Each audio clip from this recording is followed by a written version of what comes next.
بسم الله والصلاة والسلام عليك يا رسول الله. اللهم ارحم أبي واغفر له واجعله من أهل الجنة يا رب. اللهم ارزق أبي الفردوس الأعلى في الجنة يا رب. اللهم اجعل قبر أبي روضة من رياض الجنة يا رب، ولا تجعله حفرة من حفر النار. اليوم رايحة نشارك معكم تحلية يحبوها كامل الجزائريين، هي تحلية الكراميل والفلان، بدون فرن، بدون تعب. رايحين تحضروها في دقائق، مستيش كامل منكم الوقت. كما تعرفوا احنا نحبوا التحليات هادو اللي ما يطيبوش وتعليه ليه ويجيو بنان. درت لكم هذه التحليه في المول الاسطوري، راح يخرج لكم كميه ما شاء الله. وبلا ما نطول عليكم نبداو مباشره في المكونات وطريقه التحضير. في كاسرونه هنايا درت نصف لتر من الحليب، ورايحه نضيف له كيس تاع الفلان. انا استعملت العلبة الكبيرة هذيك تاع رابحة، دوك نوريها لكم. فيها 150 غرام، هي نورمالمون نديروها في لتر من الحليب، لكن انا درتها في نصف لتر من الحليب، وضفت له 2 ملاعق كبيرة من النشاء، وخلطت بارد في بارد. شوفوا هنايا لقيت شحال من مقطع يعني تحدف لي معذرة. راي انا كنت نحسب بلي قاعده نصور وانا ما قداش نصور. كما قلت لكم هنايا ضفت له 2 ملاعق كبيره تاع نشا، حطوه فوق النار كي يتقال لكم.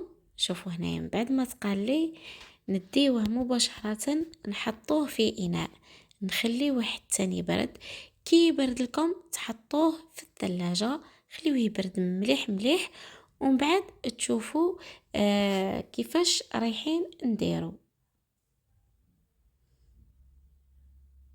هذه هي. وكما قلت لكم والله تحذفوا لي، ماشي تحذفوا لي، على بالي بلي ما تحذفوليش لانه انا ما حذفت ما والو. كنت نحسب روحي قاعده نصور وانا مانيش قاعده نصور، يعني للاسف. درك هنا نجيب المول تاعي، وشوفوني قاعده نعت لكم المول هذا ومش مصدد. نهار درت التحليه تاع الليمون فيه ولا ليه هكا اولو ما بيه. درك انا نجيب البسكوي، اي بسكوي عندكم. انا وريت لكم هذا هو البسكوي اللي خدمت به، وموش غالي. عم بالكم الباكي فيه الله يبارك يدير غير 20 ميل برك. جبت هذاك البسكوي ودرته في القهوة. انا درت 2 طبقات، دخلوا خرجوا بركة. ما يحبوش القهوة عادي يديروا في الحليب. درك جبت انا الكريمه تاعي من بعد ما بردت لي مليح مليح. شوفوا هاني نخلط فيها برك بواسطه ملعقه، خلطوها مليح.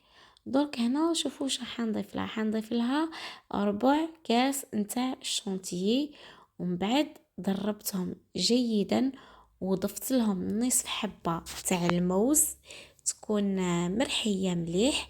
ضفتها لهذاك الخليط حتعطي له بنه ولا اروع.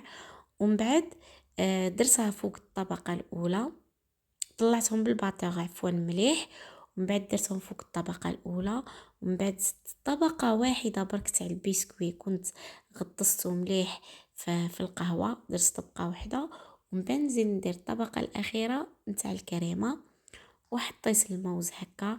على بالي راح تجيو تقولوا لي البنانه وما كانش، راهو مقطوع. انا صراحه ديت حبه تاع البنان لبنتي. درت النص كما قلت لكم في الكريمه، ونص حبه زينت بها هكا. ثم خليو حتى نهار يكون الموز وديروه. وجبت هذيك الكراميل اللي لقاوها في العلبه وحطيتها من فوق. وللاسف هنايا رحت درت الفتحه الاولى كبيره، ورحت كي الفحله زدت حليت فتحه صغيره، قلت باش يجيني التزيين باهي. ولا هبط لي الكراميل منه من جات خلطه وخلاص. المهم شوفوا التحليه هذه بزاف بنينه. اني كنت رايحه نعاودها بصح قلت والله غير نشاركها معاكم، بالك ديروها هادو الايامات. بالكم تجي تهبل تهبل ولا اروع. روعه روعه هاد التحليه، خاصه كي تاكلوها بارده. شوفوا كيفاش جات في الاخر، جات تهبل ما شاء الله. درك تشوفوا كينا نحيلكم منها طريف تجي تهبل.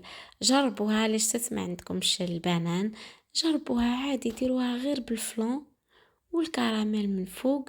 وخلاص تقدروا الا كان عندكم طوفيا كراميل ذوبوها ومن بعد حطوها هي من فوق. هذا مكان وتجيكم تحلية ولا اروع، سهلة مهلة. ودرك نقص لكم طريف منها وتشوفوها من داخل كيفاه جات روعة خفيفة كما قلت لكم، هايله. نتمنى انكم تجربوها، اللي تجربها تقولي في التعليقات كيفاه جاتها.